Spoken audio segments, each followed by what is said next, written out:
merci à la Maison de ressources de la littérature et à vous d'avoir accueilli Arrêt Politique. Merci à vous d'être venus ce soir, c'est vraiment super, ça me touche énormément de voir autant de gens d'assister à cette soirée de lecture et de présentation aussi d'Arrêt Politique dans l'espace public, dans la cité. Alors, Arrêt Politique, pour le dire avec 2-3 mots, est une association qui est née en Suisse alémanique suite à certaines actions. Donc, une était de s'offusquer contre l'emprise de l'horaire de la Basler Zeitung. Kneta, qui est ici présent, est écrivain, il fait partie de Berlitz Überall et puis il est le président du groupe Arrêt Politique. Donc, de la Suisse alémanique émane beaucoup d'énergie d'affirmer le rôle de l'artiste et de l'écrivain au sein de la cité même. Depuis quelque temps, Nicolas Couchepin était un des premiers membres du comité. Il a dû, pour des raisons personnelles, professionnelles, quitter le comité. J'ai repris la relève. Aujourd'hui, il y a aussi Sylvain Thérault qui a rejoint le comité d'Arrêt Politique.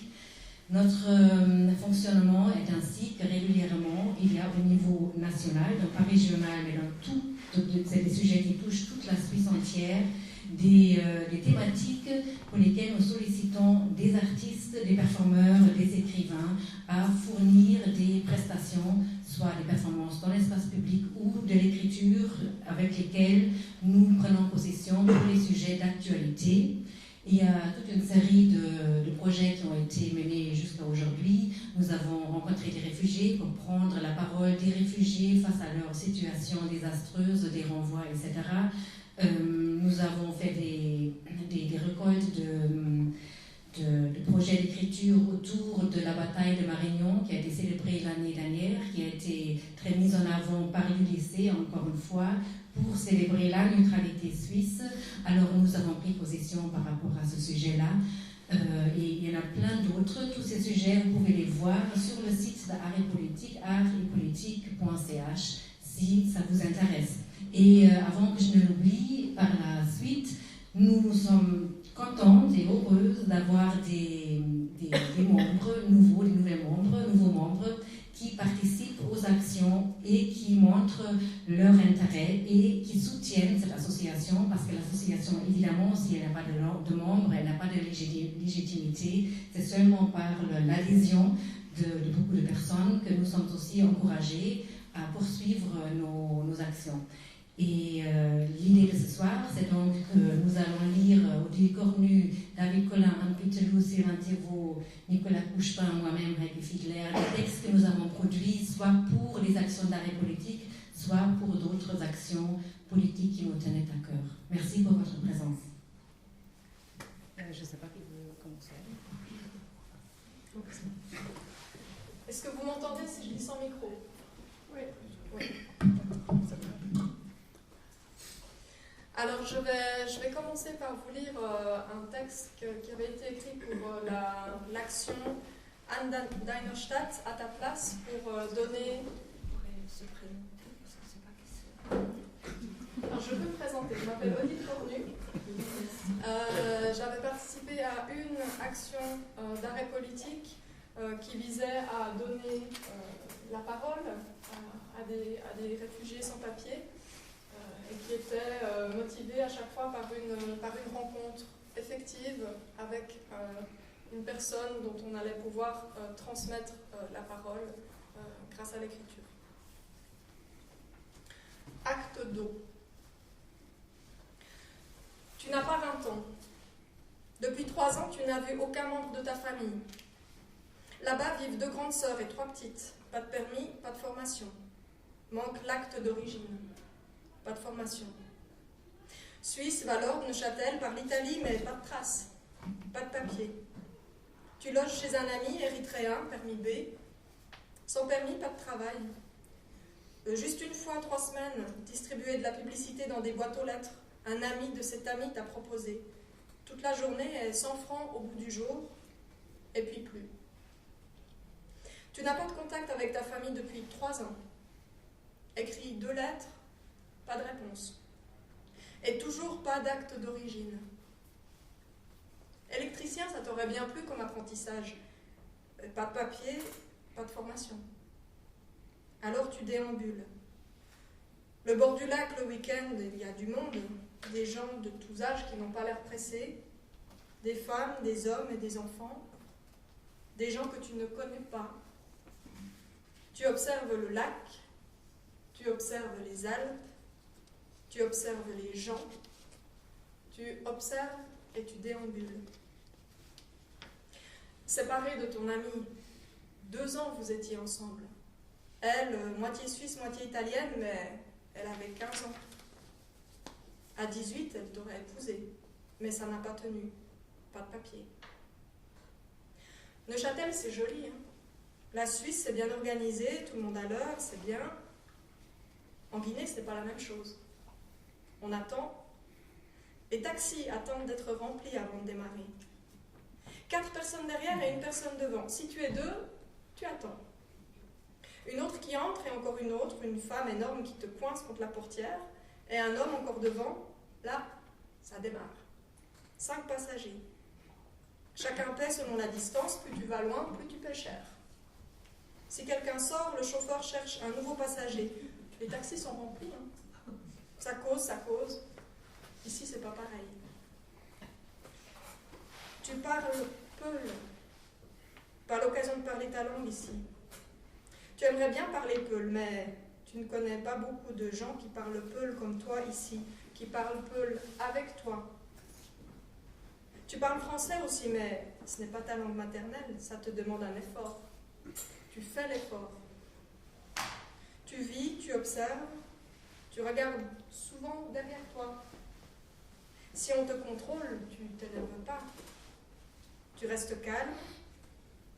Ils pourraient te retenir, mais ils ne te retiennent pas. Tu ne mens pas, tu dis « Oui, ma carte est périmée. Non, je n'ai pas de papier. » Mais ils ne t'ont pas gardé. Tu n'as pas de dossier à la police, tu n'as pas de papier, c'est tout. Manque l'acte d'origine. Pas de papier, pas de formation, pas de papier, pas de travail. Ils prendraient trop de risques, les patrons, même au noir. Tu ne sais pas ce document, cet acte d'origine, comment tu pourrais l'avoir. Plus de contact avec ta famille, ton ami permis B ne sait pas non plus. Tu observes, tu déambules. Et comment trouver cet acte d'origine? Voilà, ça c'était le texte de ce petit livre.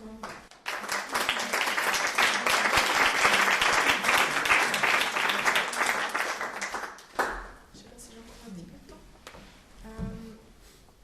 C'est aussi pour mentionner cet autre ouvrage, Reportage climatique, qui est un ouvrage collectif publié aux éditions d'Autre part, qui a été Daniel de Roulet, ici présent, je crois, il était là tout à l'heure, voilà, est à l'origine, et qui a permis à plusieurs auteurs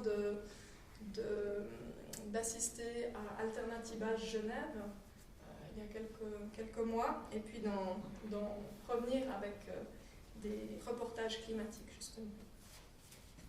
Alors, je lis un extrait de ce texte-là, qui s'intitule « Comment dit-on « je » au pluriel ?»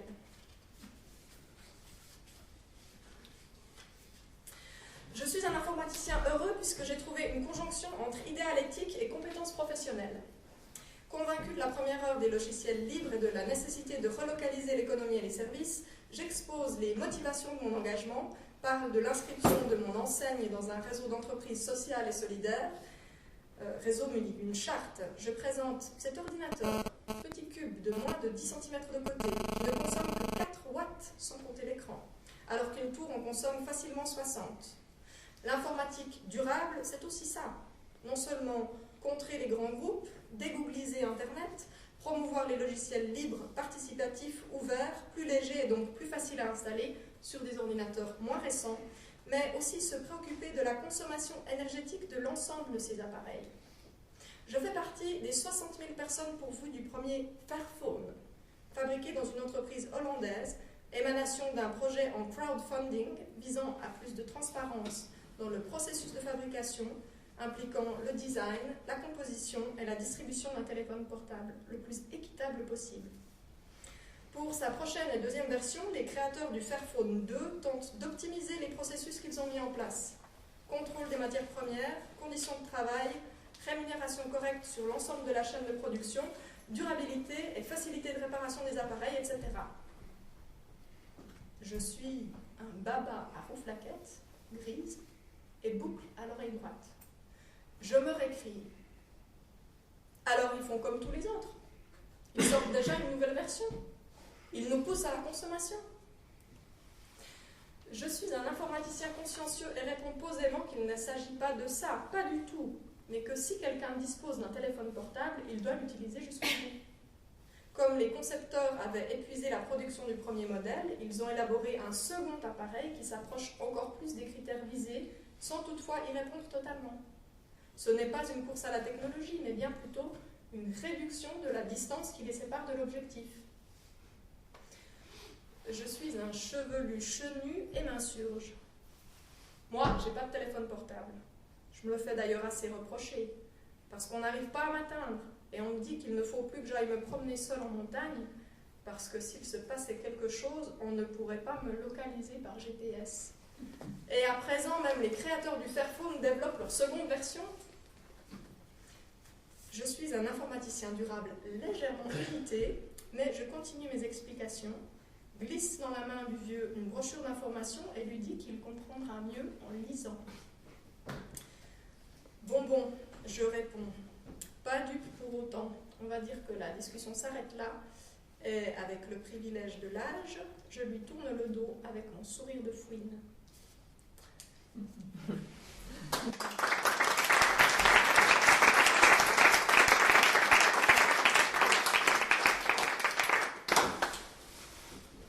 Ah, c'est ça.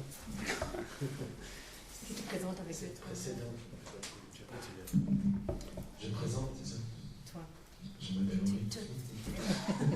Bonjour.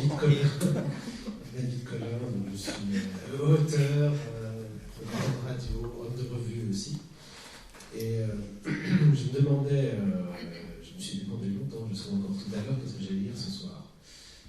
C'est un petit peu le débat tout à l'heure auquel vous n'avez pas assisté pour la plupart, mais qui portait sur l'association Art et Politique qui m'a décidé. Mais je voulais quand même juste faire le parcours de ma réflexion, parce que ça touche finalement, sans être trop long, sur ce qu'on écrit, sur ce qui pourrait se rattacher à art et politique, à la politique dans ce qu'on écrit, enfin, voilà, dans différentes circonstances. Par exemple, j'ai pas pris, étonnamment, un roman dans lequel je parle des disparus de la dictature en Argentine, des 7 mémoriaux, mais ça aurait pu être le cas, parce qu'il y a, je pense, quelque chose d'éminemment qui touche aux politiques, évidemment, sur cette question-là. J'ai pris, mais je ne vais pas le lire, une revue auquel je collabore, plus que collabore, organise assez régulièrement, Hippocampe, dans lequel on collaborait Heike et les notes de Roulet, qui a une partie d'ailleurs assez prise de parole, si ça donne des idées à certains, qui s'appelle Recherche et idées, qui est aussi des positions qui peuvent être politiques. On a fait aussi un dossier dans le journal qui est lié à la revue sur le nucléaire, par exemple, vu par des écrivains. Et là, j'avais publié un bout de roman qui n'est pas encore terminé sur une situation de guerre où des écrivains sont reclus et ont un peu oublié le sens de la politique, justement, et du politique, ils ne savent plus trop comment intervenir. Ils essaient d'écrire un manifeste, mais n'y arrivent pas. Mais ce serait trop long. J'ai aussi apporté Les mots du génocide, qui était un ouvrage collectif que j'avais co-dirigé et qui interrogeait, on en a aussi parlé tout à l'heure, c'est pour ça que je l'évoque, et qui partait sur le LTI, la langue du Troisième Reich, Hector Klemperer, qui interroge pendant la Deuxième Guerre mondiale, de 1933 à 1945, la façon dont les nazis manipulent par la propagande, par la création de mots nouveaux, le langage, et aussi dans lequel, grâce aux mots, finalement, ils masquent, ils dissimulent aussi le génocide qu'ils sont en train de perpétrer.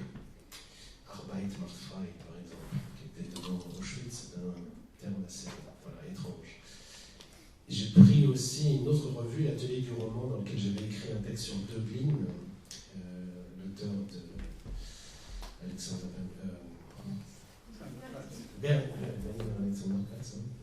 voilà, j'ai un trou. Et sur lequel je parle de Dublin, enfin du roman comme moyen d'émancipation. Mais c'est aussi une question de comment dans le roman il peut y avoir aussi une sorte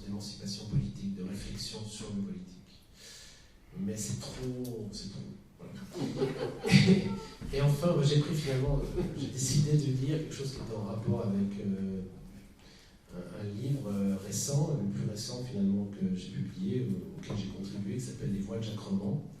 Donc Jacques Roman, que vous connaissez peut-être, qui est poète, écrivain et comédien, metteur en scène. Et pour la première fois, un livre paru à l'âge d'homme évoque sa trajectoire d'écrivain, son risque, comme on dit, à travers des études, des dialogues.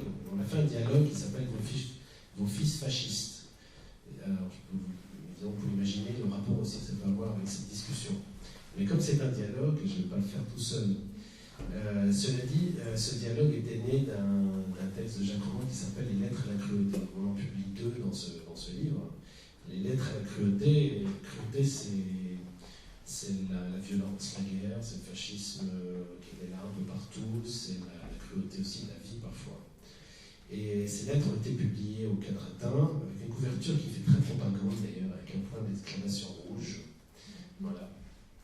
Mais qui en même temps est un jeu intéressant sur la typographie et que fait ce genre d'éditeur. Et puis j'ai écrit la postface de ce texte que je veux vous lire, qui n'est pas du tout la même chose que dans le livre.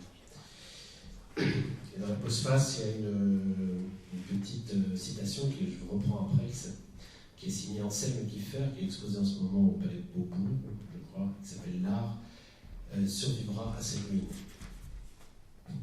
Peu importe la solitude, elle est irréductible. L'écrivain est là, debout, dans le silence et le froid, à crier contre l'indifférence. Il monte sur les barricades invisibles d'une révolution permanente pour appeler à plus d'intelligence et de clairvoyance. Sa sensibilité n'est pas sentimentale. Il forge les mots en aiguisant sa perception, sa sensualité, en affinant sa lucidité. Jacques Roman est un révolutionnaire sensible et ses lettres à la cruauté nous crient de ne pas abandonner la pensée ensevelie sous les ruines de l'Europe.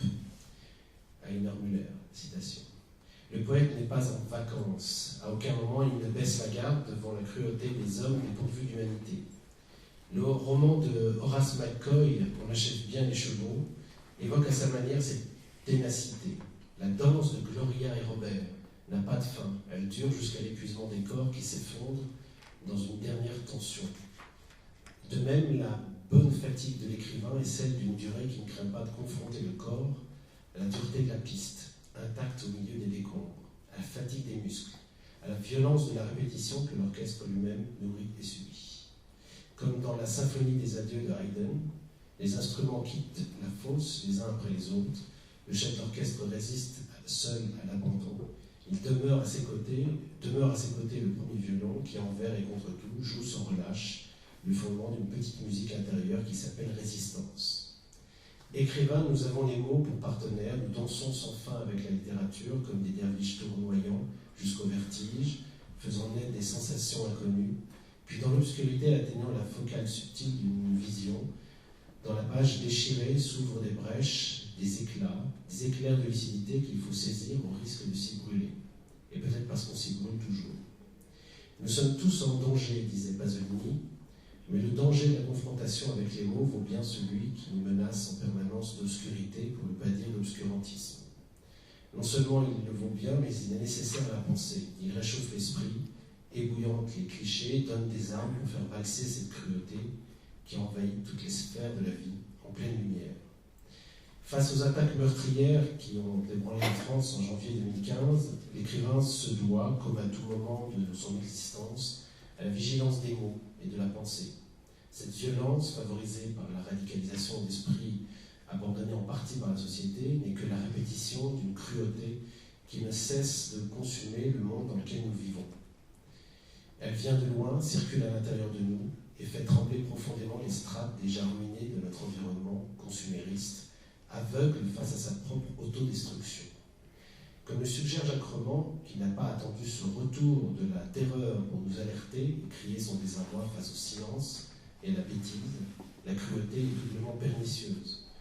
Nous sommes pris entre deux feux, éteignant celui qui dérobe le plancher sur lequel nous dansons, et saisis d'effroi face à la brutalité de l'action violente, nous voyons s'allumer dans la minute qui suit d'autres brasiers qui sèment la confusion. Nous ne savons plus où donner de la tête, à condition que celle-ci n'ait pas explosé sous les coups de butoir, de l'information et de l'ignorance. Comment je cite, surmonter les ondes dangereuses qui grondent tout autour de nous, en restant debout, en retrouvant un corps, en affinant sa pensée, en aimant, en déstabilisant le religieux et le politicien, l'orgueilleux saint et le dictateur. Citation de Jacques Roman. Le poète se détourne du chaos en prenant l'anarchie saine des esprits libres, c'est-à-dire en favorisant la prise de conscience individuelle, la pensée vivante, non soumise aux dogmes et aux imprécations de toutes sortes, qui ont une fâcheuse tendance à fortifier le morbide, à élever des statues aux héros de la destruction. Combattre la cruauté, danser avec elle pour la déstabiliser, la penser pour dérouter sa langue, c'est aussi prendre le risque d'y céder, dans un jeu de séduction et de répulsion, dans le champ miné de la compréhension, de la préhension du corps à corps que le poète exige. Et il nous demande, Jacques Roman, dans sa dernière lettre, sidéré par ce retournement de la brutalité, bousculé par la crainte de trop s'y brûler, nous ne devons pas renoncer à ce combat fondamental.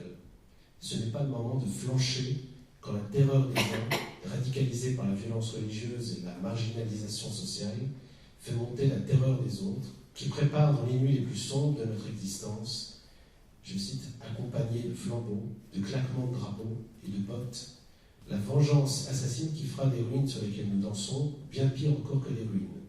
Un néant dans lequel la langue même sera anéantie. On connaît les euphémismes qui dissimulent la destruction radicale de la culture, des hommes et les chaînes de mots qui la normalisent. Être poète, être écrivain, être lecteur, c'est avant tout refuser d'abandonner le langage à la haine, dans l'exigence sans doute révolutionnaire d'une constante attention aux mots, d'un ressaisissement implacable, vital, sensuel et amoureux, qui ne cesse de se réinventer. Jacques Roman relie ainsi le poétique au politique. Il instaure un courant mental, il fait de son écriture et de son cri les meilleures armes possibles contre toute tentation de réduire le monde à quelques simplifications, contre le fascisme.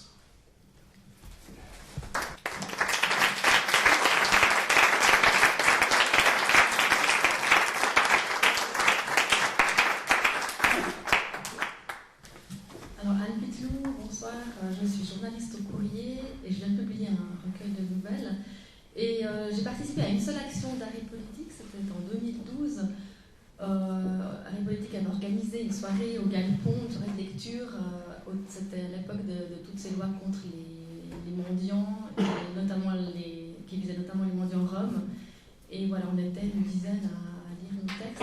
Donc je vais vous lire ce que j'avais écrit à l'époque, pour l'occasion. Et c'est vrai que ce qui m'avait touchée dans cette demande, pour rebondir un peu sur ce que je viens de dire, de lire aussi David, c'est la possibilité d'opposer un autre langage, un autre discours à ce discours très déshumanisant, voilà, pour parler des Roms, pour parler des mendiants, et qui en faisait des gens dont on se débarrassait. Donc, mon texte s'appelle Vagabondage. Il est planté au milieu de la petite place où les pigeons pullulaient, il crie fièrement. Dans son poing élevé, il tient une laisse extensible et ses yeux noirs étincellent. Au bout, un petit chien au poil long garde la truffe au sol. Le gamin fait quelques pas et regarde l'animal trottiner. Regarde autour de lui et lève encore sa main serrée sur la laisse pour mieux l'exhiber. Il crie à nouveau, des mots cette fois, dans une langue inconnue. J'aperçois ma voisine près de la cabine téléphonique et je m'arrête auprès d'elle, tandis que l'enfant se met à courir de façon joyeuse et désordonnée. Ses pieds qui frappent le sol font s'envoler les pigeons dans un bruit d'ailes lourdes. C'est violent un pigeon, écrit Saint-Gria que je viens de lire. C'est rose tendre cendré, c'est arsenical et adipeux, dans une mendicité qui n'a pas de terme ni aucun remerciement. Les cheveux du garçon sont bien coupés autour des oreilles et sa pommade évoque la fraîcheur lisse d'un abricot en ce matin d'été. Des passants sourient, d'autres, indifférents, continuent leur chemin pressé et certains froncent les sourcils en voyant sur le banc des jupes larges et colorées, des foulards à fleurs sur des cheveux noirs, des sacs en plastique autour de pieds bruns chaussés de sandales au cuir usé. Tss, siffle une dame qui promène une sorte de basset au museau aplati en passant devant nous. Ma voisine ne bronche pas. « C'est votre chien là-bas » lui demande la femme. Elle acquiesce. « Combien vous a-t-il demandé pour le promener ?» Ma voisine a l'air étonnée. « Il ne m'a rien demandé du tout. » Une ombre suspicieuse aussitôt obscurcit le front de la femme. « Ces gens n'ont rien à faire ici, dit-elle en plissant les yeux. Ma voisine hésite. « Vous voulez dire qu'on est trop bien pour eux ?» Oui, répond l'autre, satisfaite d'avoir été comprise. Ils n'ont qu'à travailler. Et quel désordre, voyez ça. On regarde le gamin heureux balader le chien et ses ciserons sous le soleil de juillet, sur la pelouse encore humide de rosée fraîche, sous le regard vif de sa mère. La femme hausse les épaules d'un air douloureux et s'éloigne. Chaque matin, quand ma voisine promène son chien, l'enfant accourt vers elle, puis fièrement fait le tour du square avec l'animal, me raconte-t-elle. Sa mère non plus ne m'a jamais demandé d'argent, dit-elle encore. Seulement de lui acheter parfois du shampoing ou de la nourriture, parce qu'ils ont faim, parce qu'ils veulent être propres. Le petit est chaque matin tout frais lavé, je ne sais pas où il dort, mais sans doute pas dans la rue. Sa mère m'a fait comprendre avec son mauvais français qu'en septembre, il retournera en Roumanie pour aller à l'école. L'autre soir, je suis intervenue car son mari la frappait ici, sur ce banc. Il avait bu. Depuis, il m'évite. Ma voisine est à la retraite et porte, elle aussi, d'amples jupes, souvent noires ou même rouges. Elle parle avec tout le quartier, avec tout l'immeuble, et fait à présent un geste amical à la mère de l'enfant. Le petit nous rejoint et son sourire éclate. Il tend la laisse et la main de ma voisine enveloppe la sienne au moment du passage, douce caresse à moitié volontaire. Elle remercie, sourit et reprend sa promenade, et moi mon chemin en pensant à ce qui dérange l'ordre public. Défense de marcher sur la pelouse, défense de laisser les enfants jouer dans la cour, défense de mettre des oiseaux et des fleurs aux fenêtres ou d'y suspendre du linge, défense de laisser circuler les chiens librement, défense de fumer, défense de traverser, colportage et mendicité interdit et passible de l'amende, ce qui signifie aussi défense d'être pauvre, ou mieux, défense d'être pauvre, visible et étranger, ou encore défense de faire appel à la générosité d'autrui. Génie de la débrouille, j'ai dit de la vadrouille, je chantonne en flânant dans ma rue. Est-il permis de flâner? Je me demande si le système D ne trahirait pas un amour de l'alphabet et de la déconstruction. La poésie comme triomphe sur les règles et les limites de la grammaire sociale.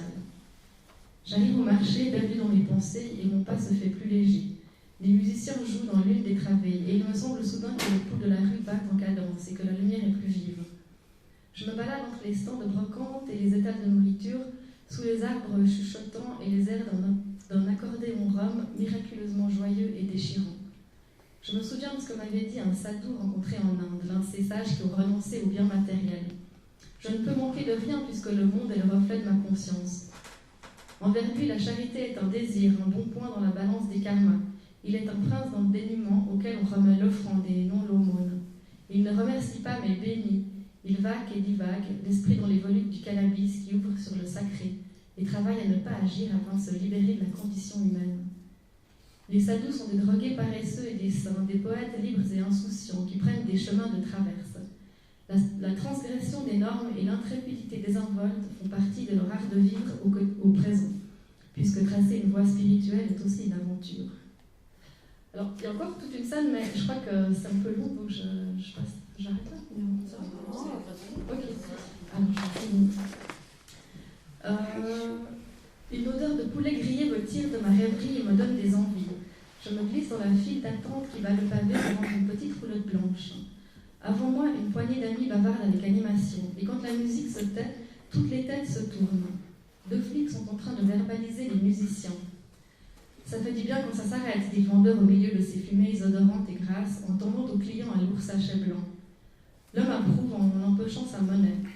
On donne 2 francs et ils nous prennent la ville, ça fait appel d'air. Des milliers d'entre eux déferleront dans nos rues et solliciteront notre assistance. Ces paresseux n'ont rien à faire ici. Le petit groupe devant moi a bien essayé d'argumenter un peu, mais il a fini par quitter la file d'attente, dépité. Je suis restée silencieuse. Est-ce qu'on punit les mendiants parce qu'ils nous renvoient l'image de l'une de nos terreurs profondes, celle de se retrouver pauvres, seuls et à la rue? Vite, effacez cette image de nos villes, effacez cette possibilité de nos vies. Rayez cette femme agenouillée devant la banque alors qu'on retire 100 francs avec un carré de plastique. Biffez cette autre courbée à la sortie du supermarché, à laquelle on ne donnera rien non plus parce qu'on a les mains occupées à porter nos sacs lourds de victuailles et qu'on est pressé. On travaille, nous. Le client devant moi est parti lui aussi. J'hésite à faire de même. C'est autour d'une vieille femme, à présent, toute menue, que personne n'avait remarqué au milieu de la petite foule soudain éparpillée. Le foulard rouge noué sur ses mèches grisonnantes, des mitaines sur ses mains sèches, des yeux vifs entourés de rides étoilées qui rient dans son visage. Elle désigne une barquette de pommes de terre rissolées et tend sa paume ouverte dans laquelle reposent 3 francs. « C'est 4 francs, madame, je ne peux pas vous servir, » déclare le vendeur avec une sorte de triomphe. Je sens la colère se réveiller en moi, mais n'ose toujours rien dire. La vieille femme ne comprend pas tout de suite et attend, la main tendue, une ébauche de sourire aux lèvres. Qu'aurait fait ma voisine? Le marchand hausse la voix, en essuyant ses mains sur son tablier blanc, qui laisse 10 traces d'un brun chaud et délavé. « Allez, oust !» Il fait un mouvement de la main. « Psst, loin !» Le geste et la menace dans la voix font se recroqueviller le poing, se rétracter le bras, et la petite silhouette s'amenuise tout entière avant de glisser de côté. J'ai demandé au vendeur 2 poulets avec 2 barquettes de patates, ainsi qu'une 3e supplémentaire remplie à déborder, que je payerai le prix qu'il faudra, je lui dis en le regardant bien droit dans les yeux. Il m'a servi d'un air narquois.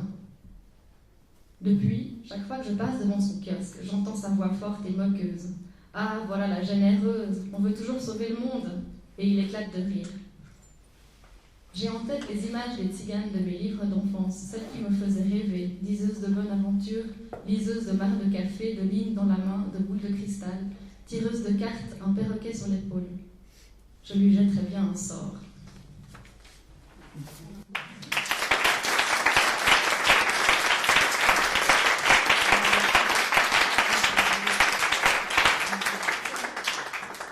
Je crois que je vais aussi parler sans micro si ça va comme ça. Je m'appelle Sylvain Thévaux, j'ai une pratique d'écriture poétique avec quelques publications dans des maisons d'édition, surtout genevoises, Le Miel de l'Ours, Samizdat, les éditions des Sables, dont Huguette Junot est l'éditrice.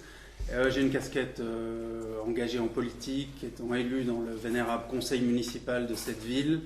Mais étant membre du comité d'art et politique, c'est évidemment sans cette casquette de politique institutionnelle que j'interviens ici, mais en militant engagé dans le cadre d'art et politique. On a eu, on l'a dit en quelques mots, une pré-réunion entre membres d'art et politique. C'est pour ça que David Collin a devant lui une tarte aux fraises qu'il n'a pas encore mangée. Et c'est pour ça qu'il y a un petit côté un peu, peut-être, quand vous êtes arrivé à 8h, un petit peu pique-nique. Et durant cette première phase, on a réfléchi un peu sur ces enjeux d'art et politique, comment ils se découpent. Heike en a dit quelques mots, ça a émergé en Suisse allemande, 2009-2010, et puis en Suisse romande, on cherche à créer finalement un groupe porteur, générateur d'action dans le champ politique, à partir d'une pratique artistique, qu'elle soit d'écriture, qu'elle soit cinématographique, musicale. On est pour l'instant un nombre certain, mais pas encore, je pense, un noyau organisé avec une ou 2 personnes qui porteraient ce groupe, générant des actions ayant surtout un impact sur le domaine politique. Je pense que cette soirée aussi était voulue et pensée comme une manière d'attirer les gens, si certains veulent devenir membres d'art et politique, ou prendre le flambeau. Je vois Sybille Monet qui plisse les sourcils, pour se dire, moi, je suis intéressé à m'engager dans ce mouvement, porter des actions d'écriture, artistique, événementielle, comme au bon temps de Dada, dont on fête les 100 ans, ou du surréalisme, ou de tous ceux qui ont cru dans l'action directe sous toutes ses formes. Je ne vais pas être plus long, je vais vous lire avec grand plaisir un texte que j'avais écrit pour Anne Deinerstadt, à ta place. 31 auteurs suisses, germanophones, francophones, italophones. Odile en a dit déjà quelques mots, qui sont allés à la rencontre de personnes sans papier, déboutées de l'asile, migrantes. Ce qui m'avait séduit au départ, c'était de dire, comme auteur, tu touches 200 francs, je crois, si ma mémoire est bonne, mais la moitié de cet argent reviendra à la personne avec qui tu auras la rencontre et qui sera une personne sans papier et autres. Je trouvais déjà dans l'idée de se dire, voilà, c'est pas l'auteur qui est possesseur de la parole, c'est pas que lui qui va être rémunéré, mais c'est vraiment une co-construction avec la personne qu'on rencontre. J'ai pour ma part rencontré un homme qui s'appelle Judas, ça s'invente pas, et qui avait trouvé refuge dans l'église luthérienne située au bourg de Four. Et ce gars m'avait fasciné, c'était un SDF, et il avait tout un discours véridique ou pas, ou en tout cas j'ai essayé de retranscrire dans ce petit texte ses propos. Crucifixion de Judas. Certains disent qu'il s'appelle Michael, mais c'est faux. Il s'appelle Judas, enfin c'est ce qu'il dit. Il faut le croire. Son nom de famille inconnu. Il erre dans la ville. Je le vois souvent dans un parc, assis sur un banc, 2 sacs noirs à ses pieds. Il se parle à lui-même en anglais, toujours aux aguets, c'est un contemplatif. Il est intelligent et prudent, de cette prudence éveillée des bêtes fauves. Je l'ai approché une fois dans la rue, maladroitement. Je lui avais tendu la main pour le saluer, il l'a regardé comme un animal étrange, sans la prendre ni la serrer. Je suis resté suspendu dans le vide, main ouverte. Depuis, j'avance vers lui sur la pointe des pieds et je parle doucement. C'est ainsi depuis des mois. Au hasard de nos trajectoires, je l'approche pour l'apprivoiser et m'en rendre familier. Il me fuit ou il sourit, c'est selon. Cet hiver, il s'est approché d'une église. La pasteur lui a offert l'asile. Il y a dormi 6 mois au chaud. Avec le retour des beaux jours, ça ne pouvait plus durer. Il a dû filer. Maintenant, il stationne à la rue, autour de l'église, assiste parfois au culte. Souvent, il reste à l'extérieur, à la limite, sur le seuil. Personne ne fait grand cas de lui, et lui non plus. Judas est au sens vrai du terme un sans-papier. Il n'a aucune pièce pour prouver son identité. Ses pieds sont gonflés, cornés, de ceux qui bougent sans cesse. Lorsqu'il dort dans les parcs, on lui fait des injections par la tête. Il soulève son pantalon, ses mollets sont gris, parcheminés. Comment est-il arrivé là? À la police, à l'hôpital, personne ne sait rien. Il fait parler son corps en son nom, à sa place. Il est dans la rue comme transparent. Le système peut l'oublier tant qu'il ne demande rien, n'embête personne, ce qu'il fait consciencieusement. Il a confiance en moi parce que je ne le contredis pas. Il me flaire et pour l'instant, il me sent bien. Tout ce que je sais de lui, c'est sa parole à demi folle qui me l'a appris. Juif, marocain, 57 ans. Il avait une femme et des enfants en Angleterre, une maison à Genève, mais les mafias l'ont saccagé et ont volé son passeport. Pas de famille, pas d'amis ici, rien. D'ailleurs, même s'il en avait, les mafias l'empêcheraient de le contacter. Ils savent comment couper les fils, toutes les communications. Il n'a ni puce, ni carte, pas de téléphone, il ne laisse aucune trace, pas d'argent, pas d'assurance. Il vit de ce que les gens lui donnent, sans souci apparent du lendemain. Pourquoi s'en préoccuper? Les mêmes mafias règnent partout. Il n'y a de place pour lui ni ici, ni là-bas, alors autant se faire tout petit, rester discret jusqu'à l'oubli. Il sait où se tiennent les monstres, et mieux vaut un ennemi connu que caché. Parfois, il se barricade dans les toilettes pour se protéger des bêtes. Personne ne pourrait le sortir de force de là. Enfin, peut-être une poussée de 3 tonnes. Alors il bloque la poignée avec un manche de pelle. Monsters, monsters, monsters are everywhere. Il dit, tu vois, le nuage là-haut, c'est la fumée des corps que l'on brûle vivants, tu vois. L'autre nuage plus loin, c'est les 40 000 personnes d'un camp. Il y a des fours rue du Rhône, à Manhattan, sur la 5e, 7e avenue, New York. Dieu m'a fait un rapport ce matin. 7500 personnes ont été gazées par les unités de la marine, commandées par l'Iran et le Hezbollah. Les mafias prennent les gens dans la rue, au hasard, ils les désossent. Aujourd'hui, ça peut être toi, demain ce sera moi. Mais Dieu brûlera tous ceux qui ont servi les mafias. Les soldats, les commandeurs, les policiers, les douaniers, tous. Les monstres sont toujours à l'étage supérieur. Ils droguent les enfants, ils leur font prendre du Viagra et les assoient sur leurs verges. Si tu ne fais pas attention, ils te feront prendre à toi aussi du Viagra et tu deviendras leur esclave sexuel. Les soldats m'ont arraché le radioémetteur que j'avais dans le ventre. Ils m'ont remis dans la nature, contre rançon, après 3 jours de détention. Je dors dans une cabine téléphonique. Des bateaux de guerre tirent au ciel pour activer les fumées des cadavres. Mais Dieu coulera ces bateaux. Dans la Méditerranée, il y a un cimetière de sous-marins et des navires, plus de 100 bâtiments. Dieu éloignera les nuages, il soufflera les vents pour nous protéger des cendres mortifères et les mafias brûleront en enfer. Pourquoi je ne retourne pas en Israël? Ici, je suis seul, mais je vis bien. Tant que l'on ne me voit pas, je peux disparaître à petit feu. Slowly, it's okay. Et puis Israël, c'est pire qu'ici. Il y a beaucoup de crimes et de violences. Mafias are everywhere.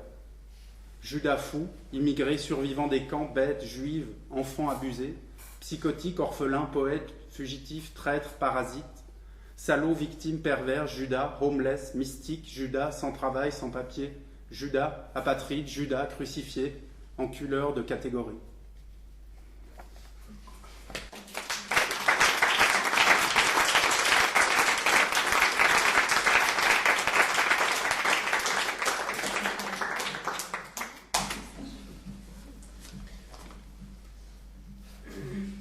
m'appelle Nicolas Couchetin, je suis plutôt romancier que poète. Et la petite histoire que je vais vous lire m'a été inspirée par les manifestations contre le mariage pour tous, les grandes manifestations qui ont eu lieu il y a maintenant 2 ans, je crois. Ça s'appelle « Quel que soit notre désir ». Quel que soit notre désir, on n'a pas toujours l'occasion de prononcer des paroles historiques dans les moments décisifs de l'existence. En ce qui concerne mon ami Pierre, « Merde, foutu lacet » furent ses derniers mots. Il aurait été très malheureux d'apprendre qu'en ce dernier instant de son existence, il ne pourrait prononcer nulle citation digne de figurer au pinacle de l'intelligence et de la finesse d'esprit, quelque chose d'autre que ces mots très prosaïques. S'il avait su que l'heure était venue, il aurait cherché frénétiquement et sans doute trouvé quelques sentences tendrement ironiques, discrètement interrogatrices ou subtilement méchantes sur le sens de la vie. Le fait est que, merde, foutu lacet, rien de plus spirituel ne lui va. Il faut dire que des événements aussi peu en rapport les uns avec les autres, s'enchaînant à un rythme aussi soutenu et conduisant à une fin aussi dérisoire, une envie de cigarette, des lacets mal noués, un trébuchement intempestif, une camionnette folle, contrairement à son conducteur, totalement straight, mais ne regardant pas la route parce qu'il était en train de s'engueuler avec sa petite amie sur son portable, ont quelque chose de comiquement irrémédiable qui ne favorise pas la citation éternelle. J'étais là. Une seconde avant, nous nous tenions la main, furtivement et brièvement, parce que nous étions dans la rue, et que, quel que soit notre désir, les gens de la rue n'aiment pas le spectacle de la tendresse et de l'amour quand il n'est pas triomphal ou politiquement correct. Quel que soit notre désir, on n'a pas toujours l'occasion d'ignorer... Je m'excuse, je suis un peu émotif. Je vais le poser. On n'a pas toujours l'occasion d'ignorer la dérisoire malice de notre condition humaine. En effet, si Pierre et moi nous avions gardé nos mains étroitement liées, au lieu de les lâcher sans cesse, de les faire danser un pas de deux fait d'effleurements secrets et furtifs, si nous avions marché du même pas, ouvertement, non pas clandestinement, mais une habitude de 2 décennies ne s'efface pas comme ça, si nous avions décidé d'accorder pour une fois la priorité à notre tendresse l'un pour l'autre, plutôt qu'au qu'en dira-t-on, si nous avions revendiqué une sexualité plutôt qu'une autre, ou plutôt si nous avions eu suffisamment confiance en nous pour ne pas revendiquer une sexualité plutôt qu'une autre, si comme d'autres amoureux qui marchent la main dans la main, sans même plus penser à ce qui leur tient chaud, là, dans la paume, sous le cœur et dans les reins, nous avions réduit, ne serait-ce que d'1 centimètre, la distance qui séparait nos hanches, si ce matin, comme tous les matins de notre existence, nous avions eu des raisons de penser que les gens de la rue seraient touchés, attendris ou même indifférents au fait que nous nous aimions, si nous avions cru une seconde qu'ils pourraient pour une fois accepter de contempler leur ressemblance avec nous, si nous avions avancé dans la rue et dans la vie avec un sentiment de sécurité plutôt que de fraude, de reconnaissance plutôt que de culpabilité, bref, si nous n'avions pas été de longue date, depuis toujours, depuis même avant notre naissance, de ces gens qui n'ont d'autre choix que de calculer leurs gestes et leurs expressions lorsqu'il s'agit de tendresse, que l'on pousse à se définir presque uniquement par la manière dont ils font l'amour, que l'on incite à cataloguer leurs différences, si nous avions fait une seule de ces choses, Pierre n'aurait pas trébuché, ne serait pas tombé exactement sous les roues de la camionnette de ce foutu hétérosexuel à portable, et ses dernières paroles n'auraient certainement pas été « merde, foutu lacet ». Je me dis aujourd'hui que tous ces « si » n'ont d'autre utilité que de donner un sens à mon chagrin, de le rendre un peu moins hasardeux, de le formater un peu. Je me dis aujourd'hui que tout était orchestré depuis bien avant notre naissance, à Pierre et à moi. En effet, si nos mères n'avaient pas rencontré nos pères, événement sur lequel nous n'eûmes jamais la moindre influence, s'ils ne s'étaient pas aimés, Si ses parents n'avaient pas engendré Pierre, probablement dans un lit, et les miens, moi, juste une année plus tard. Si nos parents n'avaient pas élevé, vaille que vaille, 2 petits garçons très tôt, un peu trop solitaires, pas assez liants dans la cour de l'école, trop sensibles, un peu délicats, trop liés à la valeur du silence, obscurément attirés par les actes de révolte, ou peut-être obscurément rebutés par eux, trop tôt découvrant avec angoisse ou jubilation qu'ils étaient différents, qu'ils n'y pouvaient rien, que cela faisait pleurer leur mère, et qu'ils n'y pouvaient rien non plus, trop tôt comprenant aussi le pouvoir des larmes de leur mère qui les empêchait de s'endormir avant qu'il soit très tard et les poussait très tôt à se révolter ou à se taire pour toujours. Si tout cela n'avait pas été notre histoire tout à fait personnelle et en quelque sorte universelle, Pierre n'aurait pas eu, pour dernier mot, foutu l'asset. Mots qui amenèrent brièvement un sourire de tendresse sur mes lèvres, très brièvement, avant que la camionnette du foutu bavard hétérosexuel, qui parlait à son ami comme à un chien, ne me le cloue dans la gorge, mon sourire, avant que tout sourire ne me soit cloué dans la gorge pour longtemps, avant qu'il ne soit remplacé, pour longtemps, par une espèce d'incrédulité épouvantée, une stupeur momifiante, un chagrin confinant au désespoir, faute de pouvoir être exprimé, un vide dense et intense que je ne me peux même pas remplacer ou au moins adoucir par le spectacle du chagrin des autres gens qui aimaient Pierre aussi. Car personne ne veut partager son chagrin avec moi. Il est vrai que le chagrin des autres, de son père, de sa mère, de ses frères et de ses sœurs, de ses cousines et ses cousins, de ses amis, de ses ennemis, de tous ces gens qui comptaient pour Pierre et pour qui Pierre comptait, ce chagrin est un chagrin de premier rang d'église. C'est un chagrin triomphal, dans lequel se trouve peut-être, comme dans tout chagrin, un tout petit zeste de satisfaction, parce qu'on sait pourquoi on pleure, et qu'on est encore là pour le faire. C'est un chagrin rare et beau, c'est un chagrin licite.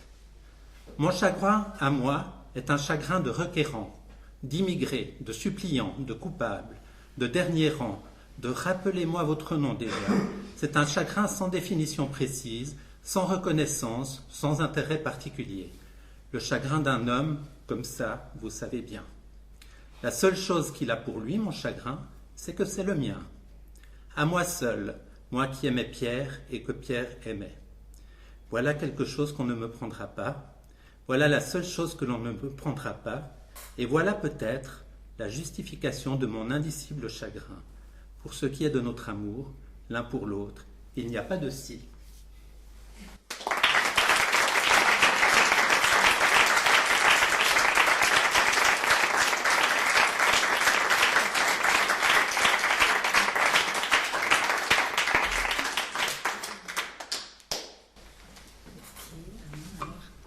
Je m'appelle Heike Fiedler, je suis artiste sonore visuel, auteur et performeur. Comité de Arrêt Politique. Donc, pour le redire encore une fois, nous sommes actifs depuis 4 ans au sein de la Suisse Romandie pour participer aux activités d'Arrêt Politique. C'est super que la Maison de la Littérature nous a offert cet espace ce soir, pour rendre un peu plus de visibilité à Arrêt Politique en Suisse Romandie. Et voilà, je le dis maintenant parce qu'après je vais l'oublier. Et bravo de venir à 3 jours d'une votation où depuis 2 mois on parle que de politique à une soirée arrêt politique. Vous êtes super. Tout à fait. Et donc j'ai aussi participé à plusieurs actions d'arrêt politique. Je vais lire, comme Anne, le texte qui a été créé lors de cette action pour agir contre l'interdiction de la mendicité. Cité. Chaque premier mercredi du mois, elle avait arpenté les rues des quartiers pour aller à la recherche de quelques objets. Parfois, c'était un autre jour, selon les villes, selon l'endroit où elle se trouvait. Les trouvailles furent plutôt réjouissantes. Une chaise pour s'asseoir ailleurs que par terre, un matelas pour y dormir quelques nuits, une couverture pour se sentir à l'abri du monde un instant. Dans ces moments de soulagement et de confort instantané, il lui arrivait de penser à la personne qui avait abandonné ses affaires sur le trottoir. Elle s'imaginait un homme ou une femme leur âge, leur gentillesse. Elle se souvenait de la dernière chaise.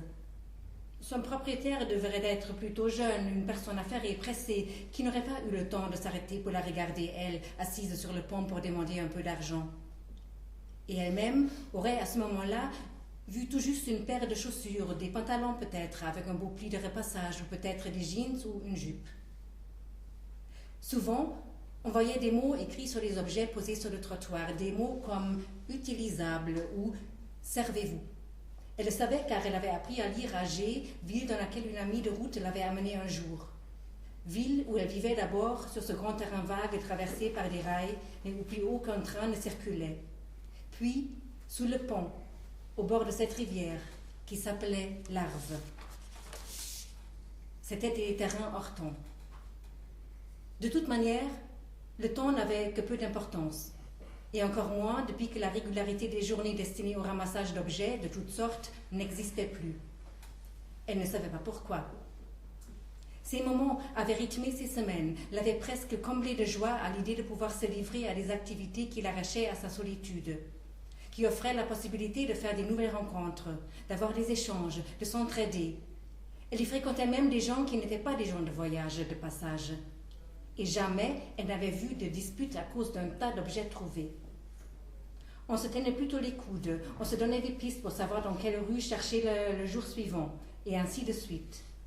On se donnait rendez-vous pour bâtir des lieux où dormir, des domiciles éphémères, aménagés dans des parcs, sous des ponts, si on envisageait de s'installer quelque part, pour quelque temps. Il lui arrivait de dormir à l'abri d'un arrêt de bus, de passer la nuit sur un banc avant de repartir ailleurs, avant de chercher quelque chose de mangeable, avant de tendre la main dans l'espoir de quelque argent, dans l'espoir qu'il ne pleuve pas. Elle avait horreur de fouiller les poubelles. Une amie lui avait dit un jour qu'elle prenait des airs de bourgeoise. Elles avaient rigolé. Son amie partait chaque matin, amenant avec elle ses 2 enfants trop petits pour rester seuls. « Je m'en vais travailler », disait-elle, sachant qu'elles allaient se retrouver le soir ou dans l'après-midi, après avoir apporté leur argent à Tito, le banquier, comme il se nommait. Tito, qui récoltait l'argent pour le placer à l'abri de la perte ou du vol. « La mendicité est interdite », disait le juge en fermant le dossier devant soi. « La mendicité est interdite », disait le magistrat et rentrait chez soi. « La mendicité est interdite », disait l'homme et téléphonait à la police. « La mendicité est interdite », disaient les policiers et amenaient le mendiant au poste. « La mendicité est interdite », disait la mère à son enfant qui demandait pourquoi la police avait embarqué l'homme assis sur le pont qui demandait de l'argent. « La mendicité est interdite », disait la loi, en érigeant la loi pour rendre la ville plus loyale. Ainsi le veut la loi, disait le roi de la jungle. Ainsi le veut la loi, disaient ceux et celles qui l'exécutaient. Ainsi nous aimerions qu'elle soit la loi, ainsi était la loi, disaient les gens qui avaient obéi aux lois. Ainsi le veut la loi, une loi ne vient jamais seule, disait la loi. Bon, après il y a plein de choses sur les lois. Je ne vais pas les lire parce que le temps a avancé. Il y a des projets de loi, des etc. et plein de dates. Et, par contre, l'article 11A1, mendicité, celui qui aura mendié sera puni de l'amende. 2. Si l'auteur organise la mendicité d'autrui ou s'il est accompagné d'une ou plusieurs personnes mineures ou dépendantes, l'amende sera de 2000 francs au mois. Extrait d'une journée. Je ne sais pas pourquoi ils nous ont poursuivis. Oui, nous étions dans le parc au bord du lac. Oui, j'ai demandé de l'argent à quelqu'un et oui, nous avons vu la voiture de la police. Nous avons eu peur et nous avons couru. Nous avons traversé le grand carrefour. J'ai entendu les moteurs qui accéléraient et aussi la sirène. Nous sommes arrivés dans une petite ruelle, mais elle ne continuait pas. C'est là que la police nous a arrêtés. Mes sœurs et moi avons eu très peur. Je ne sais pas combien de temps nous avons été retenus. Il y avait aussi une femme et un homme, ils voulaient nous aider, mais la police leur a dit de partir. Je ne me rappelle pas de mon âge. Voix de l'homme. La voiture de la police a traversé le gazon, puis le trottoir. Quand ils ont déclenché la sirène, nous avons pensé qu'un accident grave s'était produit quelque part. C'est alors que nous avons vu courir les 3 jeunes filles. Les voitures les poursuivaient. On aurait dit un film de Starsky et Hutch. Elles ont été arrêtées dans une impasse. La police nous a interdit d'approcher et nous a demandé d'une amende et nous a menacé d'une amende si nous ne nous éloignions pas. Extrait d'une autre journée. Victor Klemperer était philologue et professeur à l'Université technique de Dresde. Il fut repéré comme juif marié à une femme non juive, une liaison qui lui allait lui sauver la vie. Sauver la vie. Victor Klemperer est, entre autres, l'auteur de Lingua Tertia Imperii. L'ensemble de ses écrits retrace le processus lent, mais efficace, du conditionnement des esprits en instaurant une loi par-ci, une loi par-là, dont le trait commun était la restriction progressive de la permission d'utilisation de l'espace public, achat, enseignement, etc. Après suit encore quelque chose, je ne vais pas le dire non plus, poème, la mendicité n'est pas la fin de la cité. La fin de la cité est inscrite dans une loi qui interdit la mendicité dans sa cité.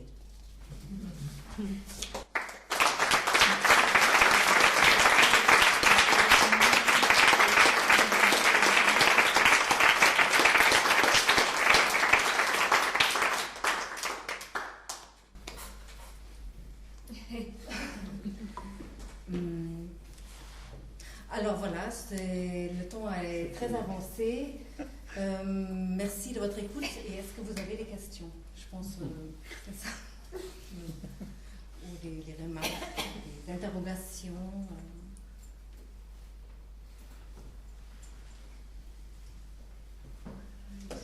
Je pense que je peux parler assez fort. Moi, je n'ai pas de questions, mais j'aimerais dire que vraiment, j'ai beaucoup apprécié la variété de vos textes, de vos personnalités, et on sent une très grande énergie dans votre départ dans cette démarche d'art et politique.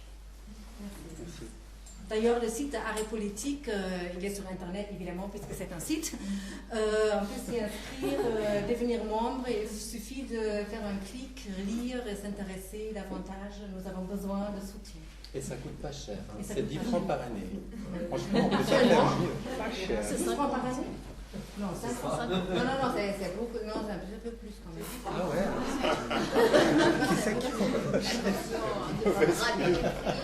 Mais c'est pas cher de toute manière. Bon, désolé alors. C'est l'inflation.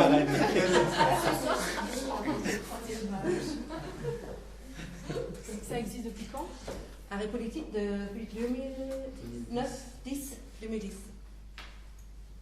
Et est-ce qu'il y a une section en Suisse romande? Est-ce que vous vous réunissez régulièrement? Comment ça se passe? Alors jusqu'à maintenant, on était deux membres dans le comité venant de la Suisse Romandie. Donc chaque fois quand il y avait des relèves à faire pour faire circuler l'information et récolter des personnes intéressées de participation aux actions, nous étions un peu les personnes qui ont fait passer le message. On a initié aussi quelques actions. Et suite à cette rencontre qui nous a réunis ici, parmi des auteurs qui ont participé dans le passé plus ou moins proche à ces actions, aussi Sylvain Dupuis et Daniel de Roulet, est-ce qu'il est encore là? Non. Bref, nous pensons et nous espérons que suite à cette rencontre ce soir, il y aura des rencontres plus régulières en Suisse romande dans lesquelles qui nous permettront d'échanger et d'initier davantage de projets. Surtout avec les temps qui nous attendent. Justement. Voilà, on est bien conscient de ça. Pour compléter, Heike, avant de vous passer la parole, on pourrait dire qu'on est des cellules dormantes, mais actives et qu'on se réveille vite. Sylvain, je suis désolée, toi tu dors active et mais qui se moi, réveille vite. Je ne me considère pas comme une cellule dormante, alors pas pour toi, mais pas pour moi, merci. Mais on est une cellule active et dormante, elle se réveille vite et je la provoque toujours un peu pour qu'on s'active. Et Heike est bourré d'énergie, mais l'idée elle était de se rencontrer ce soir. Mais bien sûr, c'est pour ça que pour, comme je l'ai dit au départ, fédérer et avoir un groupe porteur pour avoir un impact. Et je pense tout de suite aux actions qu'on pourrait imaginer d'ici le 5 juin, où vous savez qu'il y a notamment, et je lance des idées comme ça, des votations notamment sur des coupes dans le budget de la culture et du social en ville de Genève. On pourrait se dire, arrêt politique, pourquoi pas 4, 5, 6 personnes se réunissent et se disent on va faire un concours d'affiches afin de porter ce refus de coupe culturelle et sociale en ville de Genève. Ça peut être une action parmi d'autres. En général, on réagit à un événement social qui mobilise 1, 2, 3, 4 membres et qui passe ensuite à l'action. Souvent, on répond aussi à l'énergie suisse-allemande qui, eux, ont une force de proposition un brin plus fort que la nôtre, mais je pense que l'émulation d'un côté et de l'autre de la barrière de Rushdie va faire que peut-être en 2016, on va montrer aux Suisses allemands de quoi on est capable. Mais encore des écrivains, en fait, finalement, parce que vous parlez d'art et politique en général, mais pour le moment, hein, moi c'est une question, comment vous pensez peut-être ouvrir à d'autres formes d'art? Nous sommes déjà ouverts à d'autres formes d'art. Il y avait par exemple une action qui dénonçait le fait que des sociétés sœurs dans d'autres pays des tiers-mondes, comme on dit encore, on va le dire rapidement, font parfois des grands désastres sans que les sociétés mères en Suisse peuvent être responsabilisées. Et puis pour cette action, on a très précisément demandé à des performeurs de faire des actions dans l'espace public. La dernière action a été adressée aux musiciens. Donc ici, nous nous réunissons en tant qu'écrivains, mais il y a beaucoup de... Ça va dans tous les sens, on traverse les genres et puis il n'y a pas de barrières. Non, je ne pensais pas des barrières, mais mais elles sont sollicitées et on essaiera de les solliciter davantage. C'est parti d'écrivains. C'est eux qui ont commencé ça, ce qui fait que c'est vrai qu'il y en a quelques-uns ici, mais ce serait un désir, quoi, enfin, de l'ouvrir encore plus aux autres arts, parce que c'est les artistes qui... Une richesse aussi, parce que voilà, que d'autres langages soient concernés et puissent aussi renforcer finalement ces actions. Et puis il ne faut pas oublier un autre aspect, c'est que souvent on est aussi sollicité par l'extérieur. Des gens qui aimeraient mener des actions et qui cherchent des artistes pour réaliser leurs actions. Et à ce moment-là, Art et Politique intervient et donne des pistes de personnes qui pourraient être intéressées à soutenir telle et telle démarche. Donc ça va un peu dans les deux sens. On fait des actions de l'intérieur et puis on répond aux appels de l'extérieur. Et Art et Politique se perçoit aussi de son niveau national, donc pas seulement des groupes régionaux, mais aussi des actions qui nous réunissent en tout cas une fois par année autour d'une action qui s'appelle 1er août. Donc à peu près chaque 1er août, l'année dernière c'était un des premiers où il n'y en avait pas d'action, il y a quelque chose qui rappelle un peu aussi l'autre versant de cette fête nationale. Il y avait monsieur qui avait une question. Oui, je veux juste dire, moi je m'appelle Philippe Ramondin et je fais partie d'un collectif d'artistes. Ce collectif s'appelle Affiche Sauvage, qu'il existe depuis plusieurs années à Genève, où justement nous ne sommes pas des écrivains mais des plasticiens. Nous avons créé ce collectif Affiche Sauvage suite à l'interdiction par voie de vote de l'affichage sauvage en ville de Genève. Et c'est vrai que depuis plusieurs années, on fait des campagnes sauvages d'affiches dans la rue pour exprimer des idées politiques. C'est pour ça que je trouve intéressant le thème que vous amenez là, parce que c'est un thème qu'on traite nous aussi en tant qu'artistes plasticiens. Et donc, on serait, j'imagine, très heureux de pouvoir collaborer avec vous. Voilà. Et puis, l'autre remarque que je voulais faire, qui n'a pas été mentionnée ici, c'est d'un point de vue déontologique. Le cadre, parce que l'art politique, on peut être de droite, on peut être de gauche, on peut être un artiste réactionnaire comme un artiste engagé.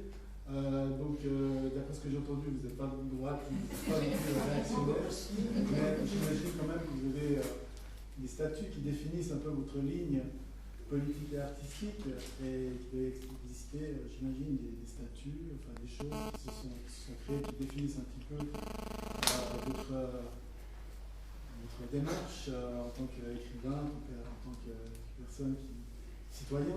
Et voilà, c'est juste cette question que je voulais poser, mais voilà, d'un point de vue formel.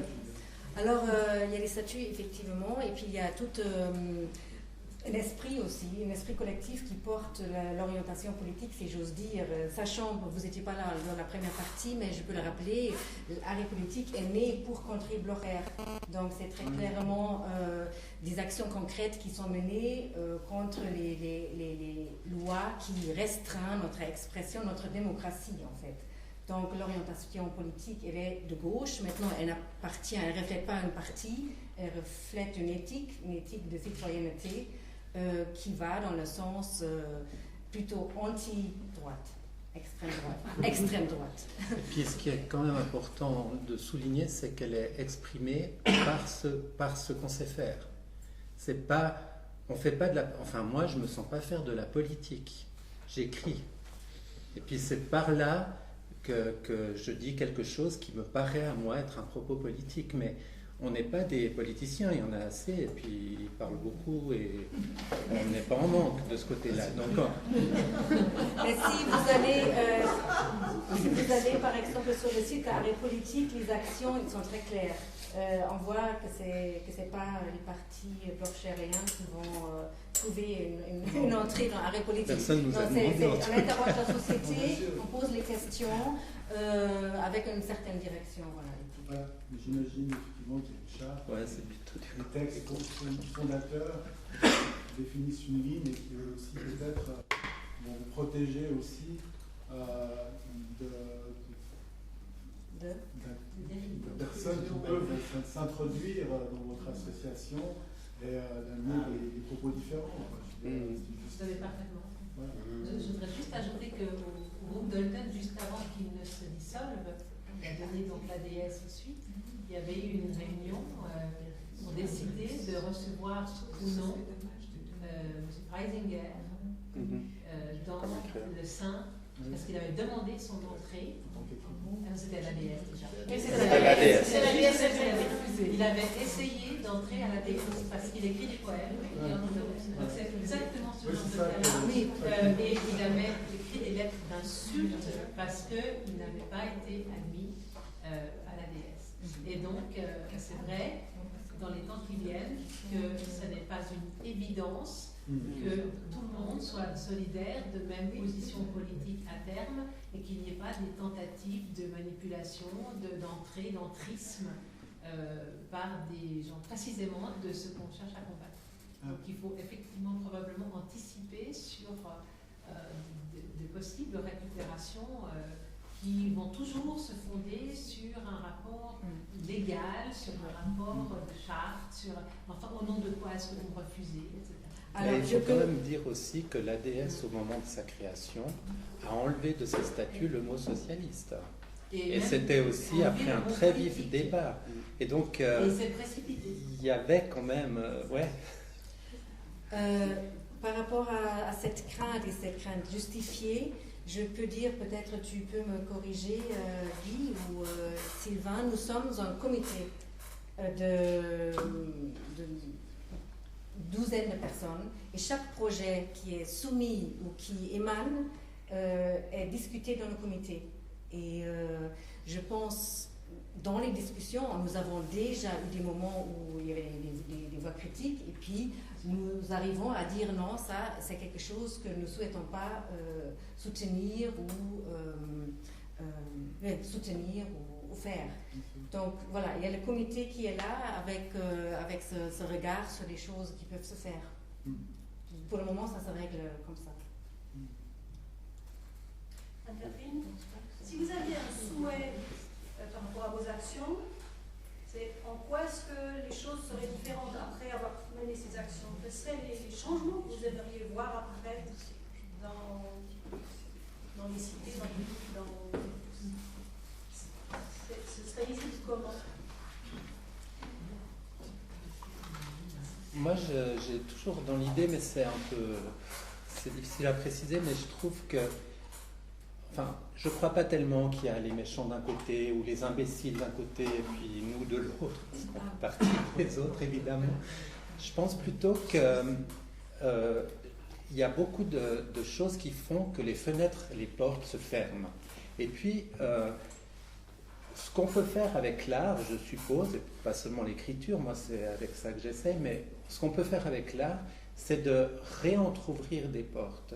Et puis après, les gens qui sont témoins de ça, évidemment, il faut les atteindre, mais les gens qui sont témoins de ça savent, peut-être qu'ils ne changent pas d'avis, peut-être qu'ils sont toujours aussi bornés, mais dans le sens factuel du terme, mais ils savent que l'ouverture est possible. Et moi, ce serait ça mon ambition. Mais je suppose qu'on a des ambitions différentes les uns des autres, mais ces petites ambitions un peu idéalistes, un peu eh ben, elles peuvent s'accumuler si on fait des choses un peu de tous les côtés. Moi, ça va certainement un peu dans le même sens, mais c'est vers la pluralité des discours, la pluralité des pensées. Enfin, c'est pour aussi, non seulement réentrouvrir des portes, mais élargir le champ des possibles. Parce que si on n'est jamais confronté à un discours ou à une idée, parfois elle n'existe pas. Et c'est peut-être pour faire exister. Les possibles, ils existent, mais les gens ne savent pas vraiment où on leur. Est-ce que c'est des sources d'inspiration ou est-ce que ça va plus loin que être des sources d'inspiration pour ouvrir des portes ou bien pour faire voir que des portes s'ouvrent et sont ouvertes? Il y a prise de conscience, c'est plus qu'une source d'inspiration. Si on provoque une prise de conscience par un texte ou une affiche, même une, pour une action, c'est déjà pas mal. Si quelqu'un tout d'un coup a un déclic, il dit ah, d'accord, c'est comme ça qu'est la situation, ou ça c'est de la propagande, et en fait la réalité est ça.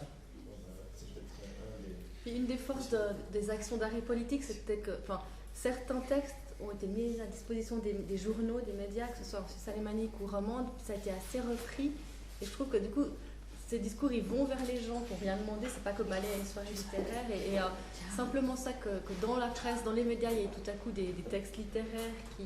C'est vraiment une parole autre qui vient en contrepoint, qui s'oppose à la parole de plus en plus de propagande et slogans de l'extrême droite. Mais est-ce que cette parole, elle sort du livre ou du support presse ou magazine? Est-ce qu'elle va dans la rue? C'est ça que je veux dire. Je ne comprends pas. Est-ce que vous faites des actions, par exemple, dans la rue?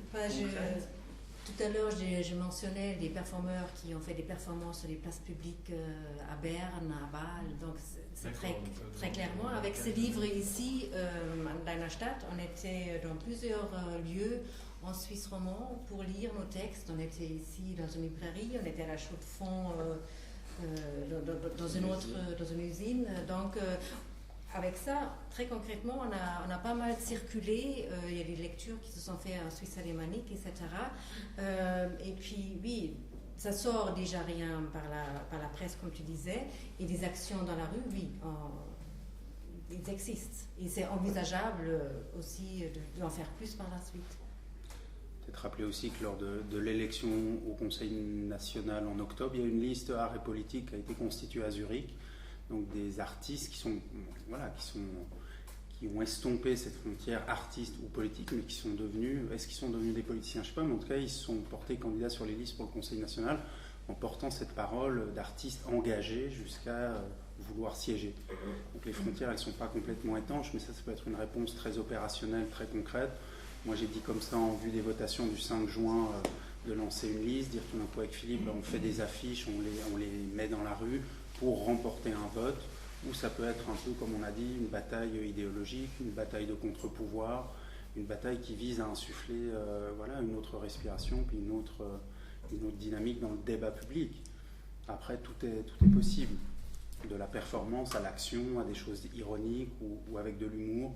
Au Galpon, il y avait l'idée de secondement, peut-être aider avec Messemrom, de lancer une initiative cantonale pour supprimer cette loi inique qui interdit la mendicité. Ça ne s'est pas fait. Elle vise aussi à réhabiliter, et c'est le cas, je pense, avec Anne Deiner Stadt, les relégués, les sans-parole, les gens qui sont invisibilisés dans l'espace public. Après, l'idée, elle est aussi de câbler, de faire le relais avec des associations ou des partis politiques qui, eux, peut-être ont la force pour reléguer ces propositions. Nous, on est, je pense, je ne sais pas, parce que justement, chacun parle à sa petite idée d'arrêt politique, mais de fonctionner comme une étincelle, un déclencheur, la mèche, quoi. Moi, je pense que j'aime beaucoup votre image et votre idée de porte, parce qu'en fait, les portes, elles sont comme ça, elles sont comme ça. Et je trouve que ce serait dommage de donner une étiquette. Vous qui êtes des artisans, des artistes des mots, pourquoi pas trouver autre chose que socialiste? C'est bien, socialiste.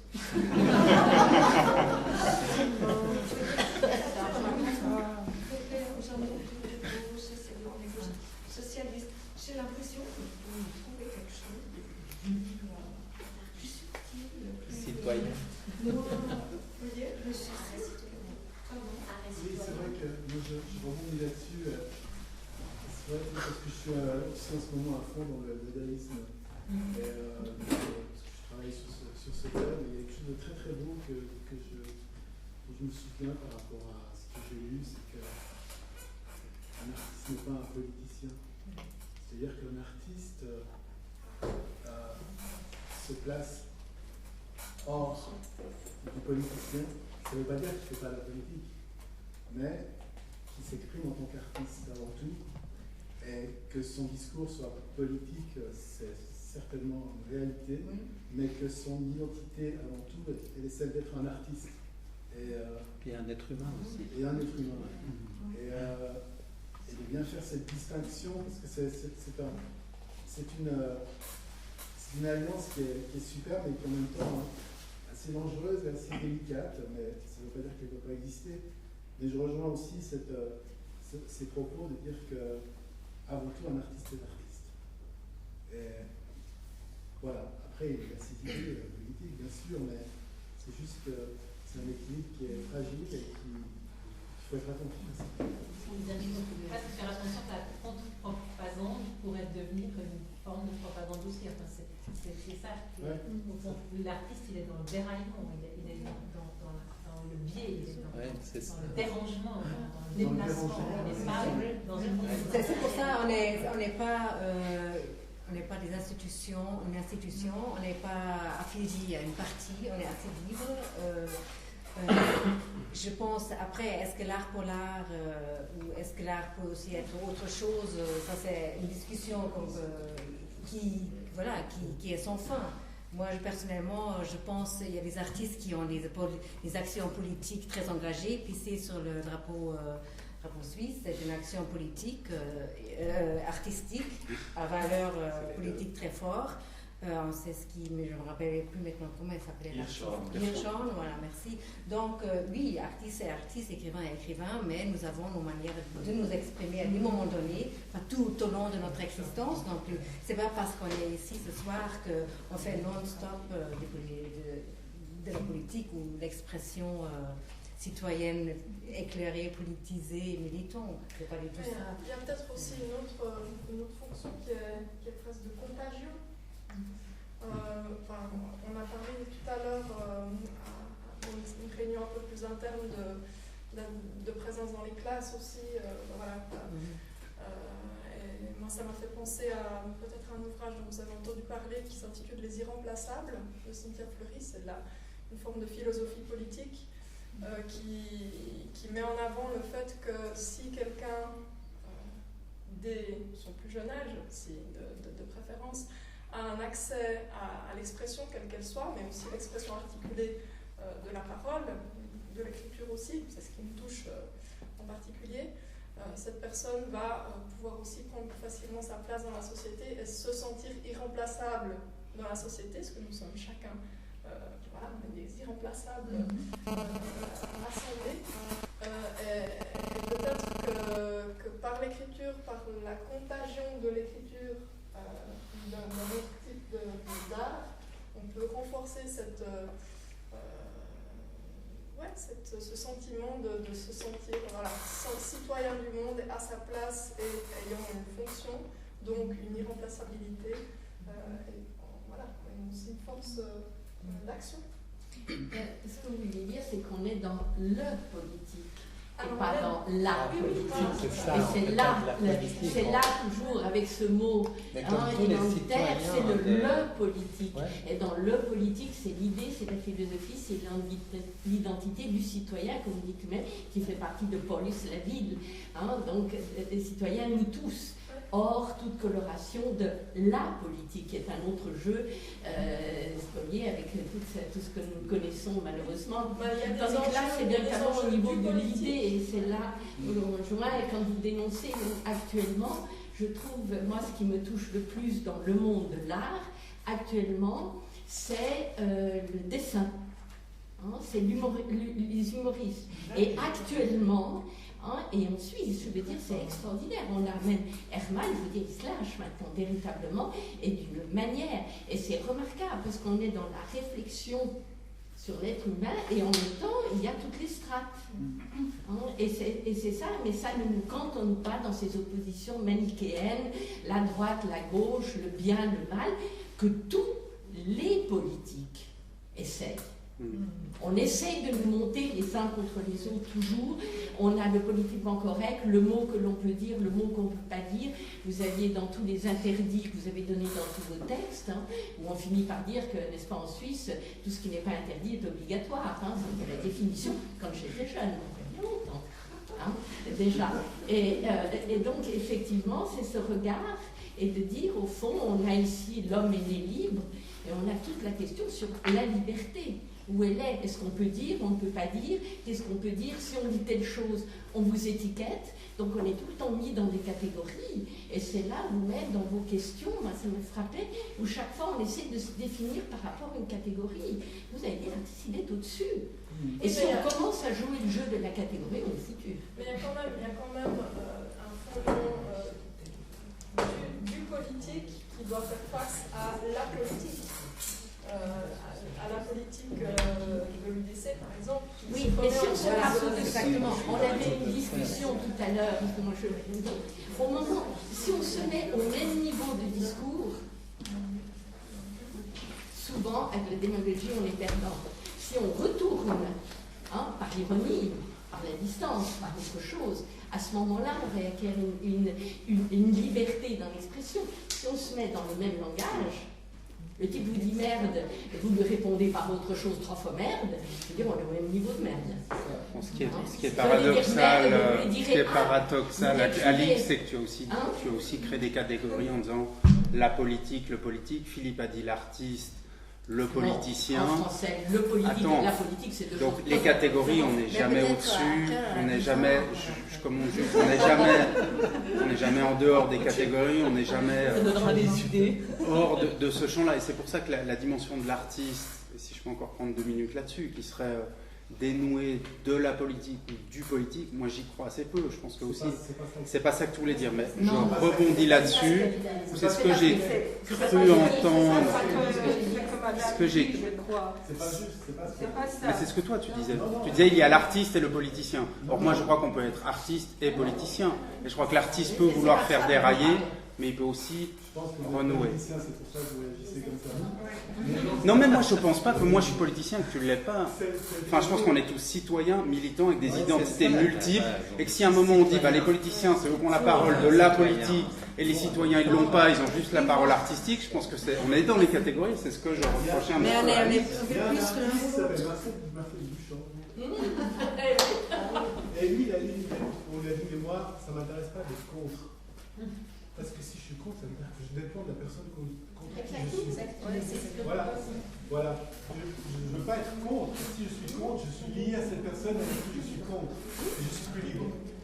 Et c'est ça la position qui est hyper intéressante de l'artiste, qui ne va pas être contre, mais qui va exprimer sa sensibilité artistique, qui est même effectivement au-dessus de la politique, mais qui va être une expression politique. Mais pas dans cet esprit d'être contre. Mais moi, tu vois, je crois à ça, si j'ose dire un mot. Je crois à ça, mais il n'y a pas que ça. Le mouvement, par exemple, de la culture lutte qui s'est formé cet hiver, c'est que des artistes qui ont dit à un moment, oui, il y a ça, mais à un moment, si on ne défend pas notre steak, si on ne défend pas dans la rue, si on ne peut pas signer un référendum, on va l'avoir profond, puis on va se faire dévorer. Puis à un moment, il y a eu un sursaut qui s'est organisé. Comme il y a eu le RAC, comme il y a toujours une histoire d'artistes qui se sont à un moment solidarisés, milités pour entrer dans des rapports de force. Si tu penses que ça n'existe pas, les rapports de force, et qu'on peut juste être artiste, je pense qu'à un moment, c'est aussi laisser le champ libre à l'UDC qui dit ouais, les artistes, c'est très bien, plus ils ont froid, plus ils ont faim et moins ils ont de fric, mieux ils créent. Puis à un moment, s'il n'y a personne qui répond à ça, c'est le discours dominant qui l'emporte. Non, mais on répond parce qu'on sait faire. La culture lutte, c'est des artistes. Moi, je ne sais pas faire de la politique, je me fais tout de suite embarquer dans un truc. Mais ton texte, il fait de la politique. Mais oui, mais c'est ça, c'est pas un texte. Je parle moi, je parle d'être humain, mais je dis pas que c'est pas contre ce que tu dis. Je dis juste, je trouve que il faut faire ce qu'on sait faire. Si toi tu sais faire de la politique avec de l'art, il faut le faire. Mais seulement moi, je sais pas faire ça. Tu fais de la politique, ça c'est une parole. Ça peut être compris comme une parole politicienne. Mais si on revient sur ce que tu disais. Et il l'a placé dans le champ du mariage. Si on revient sur ce que Sylviane Dupuis disait tout à l'heure, qu'à un moment donné on reprochait aux auteurs, aux écrivains d'être politiques et puis qu'ils ont dû revendiquer cette posture dans la société, je veux dire, c'est quand même quelque chose d'important. Et ça venait aussi des écrivains qui disaient, nous n'avons plus cette légitimité. Mais voilà, mais ça revient à dire, nous ne sommes que des artistes, nous n'avons rien à faire avec la politique. Non, je crois qu'il y a des moments où on a la légitimité en tant qu'écrivain et en tant qu'artiste de prendre position par rapport à quelque chose. Ça ne veut pas dire qu'on est plus. Mais oui, mais ça c'est une chose. C'est ce que dit Philippe, c'est assez juste, c'est que l'art, c'est dans son geste que le politique s'exprime. C'est pas dans son discours, c'est pas dans sa. Ça dépend. C'est le geste.